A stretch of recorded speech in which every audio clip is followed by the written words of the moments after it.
우리 구주 예수 그리스도, 우리 주님이 십자가에서 우리 모든 죄를 대속하시고 죽으신 후에 3일 만에 다시 살아나셨습니다. 부활의 첫 열매가 되셔서 예수 그리스도 안에 살아가는 모든 신자들에게 소망이 되셨습니다.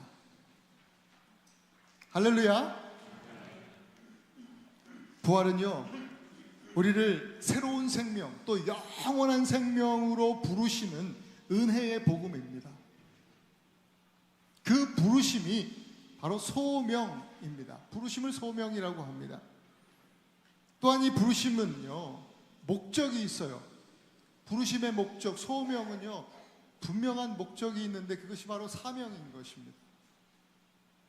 소명받은 자는 반드시 보냄을 받은 그곳에서 사명을 감당하며 살아가는 거예요. 오늘 부활의 현장에 있었던 이 막달라 마리아의 그 삶의 잠깐의 동선과 그 부활절 아침의 동선과 그녀의 행동을 우리가 좀 보면서 오늘 부활의 소명과 사명을 더욱 굳건히 하는 이 아침 될 수 있기를 간절히 소망합니다. 첫째로 마리아의 동선을 보면 무덤에 왔습니다. 무덤에 왔습니다. 마리아는 부활절 새벽에 누구보다도 먼저 무덤에 왔어요.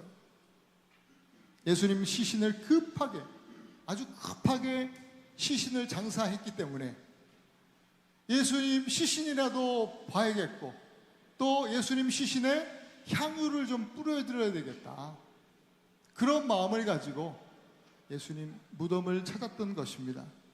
끝까지 인간적으로 예수님을 챙기는 사람은 예수님의 12 제자 중 누구가 아니라 바로 이 한 여인 막달라 마리아였습니다. 이 막달라는 도시 이름인데요, 이 막달라 마리아는 원래 막달라라고 하는 도시에서 남자들을 유혹하던 창녀였습니다. 성경에 보면 예수님께서 7 귀신 든 귀신을 떠나보내줬는데, 쫓아버려 주셨는데, 바로 그 여자가 이 막달라 마리아입니다. 막달라 마리아는 예수님을 믿고 주님 뜻대로 살기로 했네, 이렇게 고백한 이후로 한 번도 뒤돌아보지 아니하고 예수님을 신실하게 믿고 따랐던 사람입니다. 의의가 있습니다. 열심이 있습니다. 예수님을 사랑했습니다. 또 예수님을 섬기는데요, 끈기가 있었어요. 끝까지 하는 거예요. 만일 이 막달라 마리아가 남자였다고 한다면 저는 아마도 베드로보다도 훨씬 더 사랑받는 수제자가 되지 않았을까, 이런 생각을 해봅니다. 하나님은요, 이런 사람 기뻐하시고 또 축복하시고 또 이런 사람을 사용하십니다. 말로만 하나님 사랑하는 사람이 아니라 주님을 향한 열심이 있는 사람, 자기의 것을 아끼지 않고 하나님께, 예수님께 드리는 사람, 나의 시간을 드릴 줄 알고, 또 은혜 받고 잠시 좋을 때 잠시 섬기다가 금세 이내 식어서 그냥 그만두는 사람이 아니라 끝까지, 이렇게 무덤까지 예수님을 섬기는 사람, 바로 그 사람이 오늘 마리아입니다. 이런 사람이 바로 절망 속에서도 소망을 얻게 되는 기적을 경험하는 사람이에요. 그래서 마리아는 절망 중에도 소망의 빛을 본 첫 번째 사람이 되었습니다. 이런 사람이 교회 목사가 되고, 이런 사람이 장로가 되고 권사가 되고 또 집사가 되어야 됩니다. 이런 사람이 교회 리더십이 되어야 됩니다. 여러분, 오늘 모여 예배하는 우리 모두가 다 정말 하나님 앞에서 이런 열심이 있고 또 끝까지 인내하면서 주를 섬길 줄 아는 그런 주님의 자녀들이 되실 수 있기를 축복합니다. 두 번째, 마리아의 그 행적을 보면 무덤 앞에 서 있습니다. 오늘 성경 우리가 읽었듯이 제자들도 따라왔어요. 뒤늦게 좀 왔습니다. 베드로와 요한입니다. 예수님 무덤의 돌문이 열렸고 또 예수님 시신이 도둑 맞았다, 누가 훔쳐갔다더라. 그 소식을 듣고 막 급하게 달려온 거예요. 베드로가 먼저 들어가 봤어요.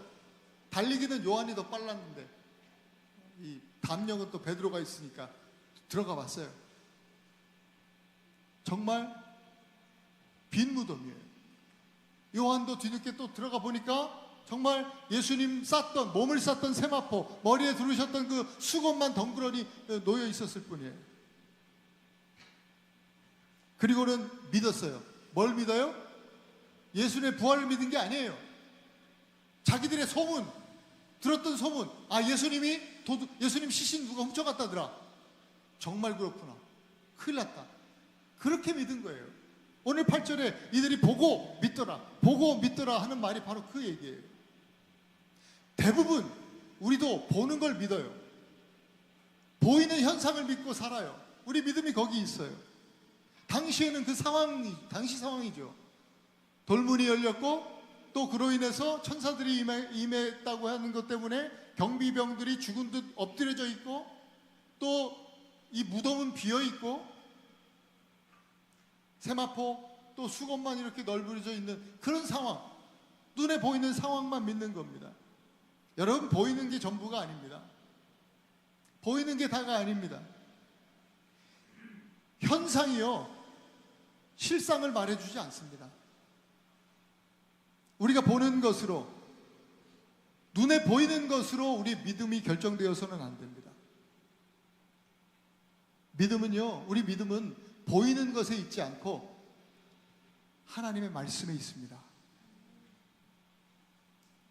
그가 죽은 자 가운데서 다시 살아나셨다 라고 하는 하나님의 변치 않으시는 말씀에 우리의 믿음이 있습니다.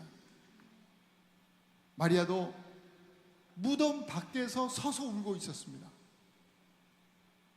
마리아가 웁니다. 왜? 제자들이 먼저 또 그간에 들어가 보고 나오니까 없다 그러고 믿었고 그렇게 얘기해 주니까 마리아도 용기 내서 들어가 봤어요. 보니까 없잖아요. 이렇게 들어가 보기 전에 이렇게 꾸며 봤대요. 성경에 보니까.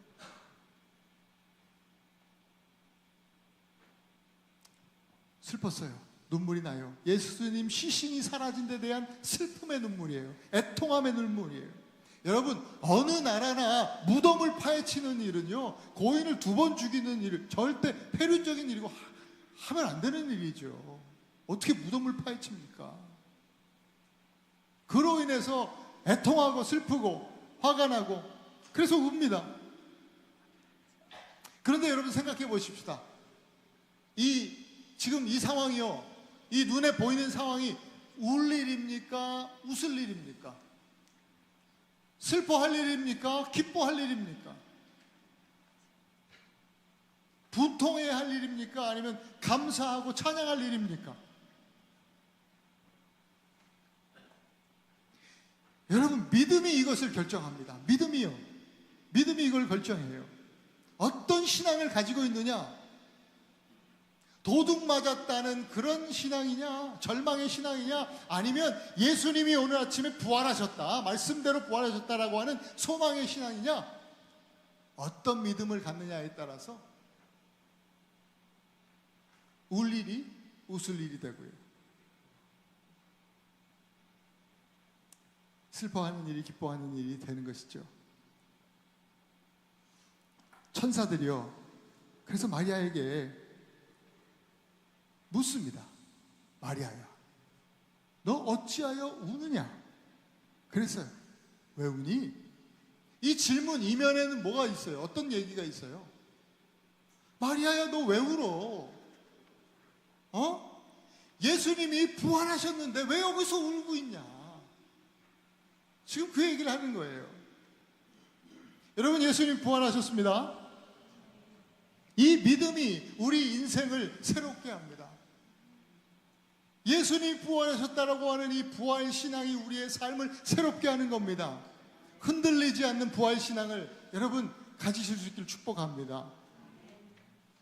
그럴 때 우리의 삶에서도 울 일이 웃을 일이 되고 또 슬퍼할 일도 기뻐할 일로 변화되고 분통 터지는 일에 감사와 찬양이 터지게 될 줄로 믿습니다. 마지막으로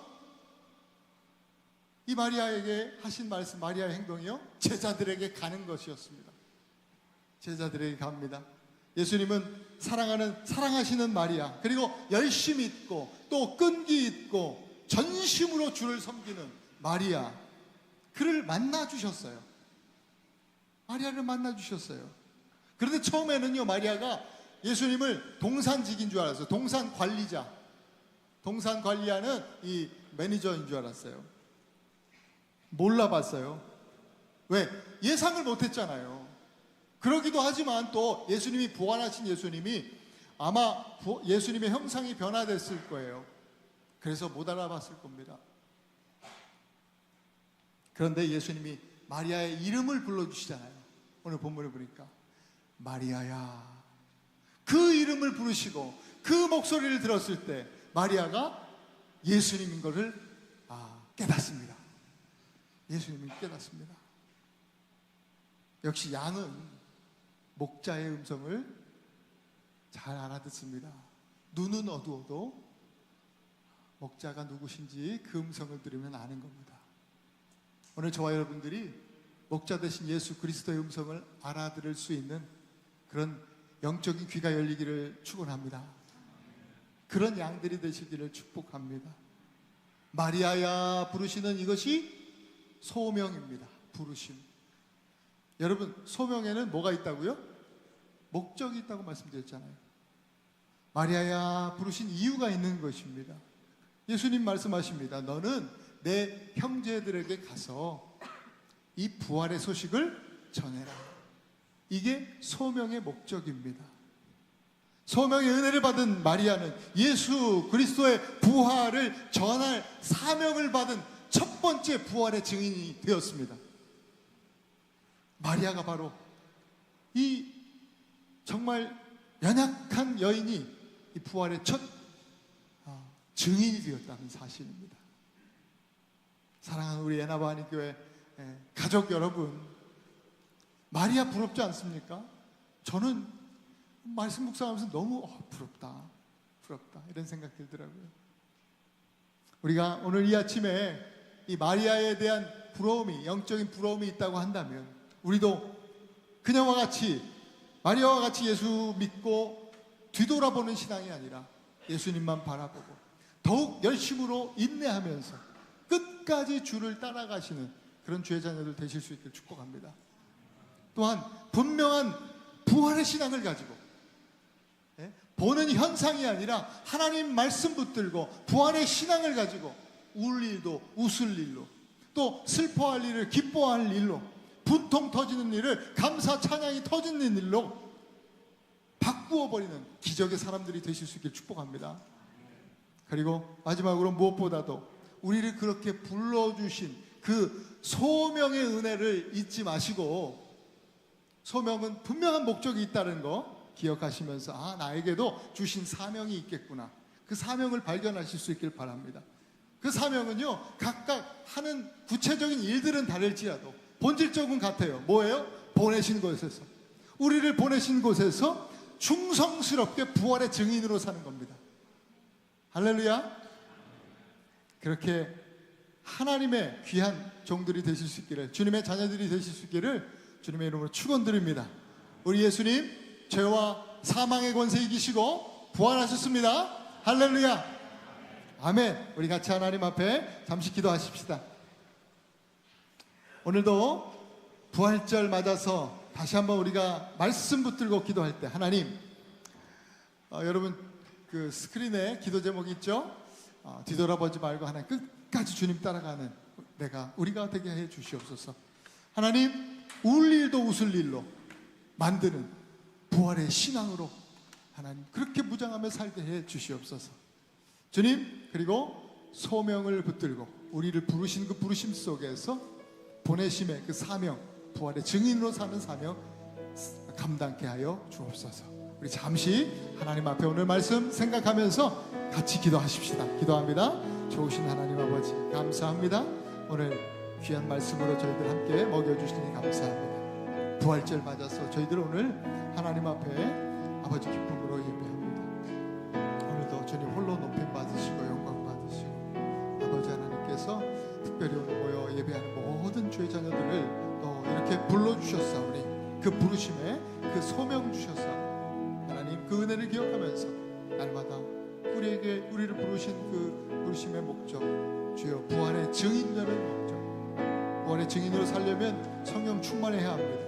오직 성령이 너에게 임하시면 너희가 권능을 받고 예루살렘과 온 유대와 사마리아 땅끝까지 이르러 내 증인이 되리라 하신 말씀을 온전히 우리 삶에서도 이루어드리는 우리 모든 사명자들, 우리 나바니 교회 모든 가족들 될 수 있도록 인도하여 주시옵소서. 감사하며 예수님 이름으로 기도드립니다.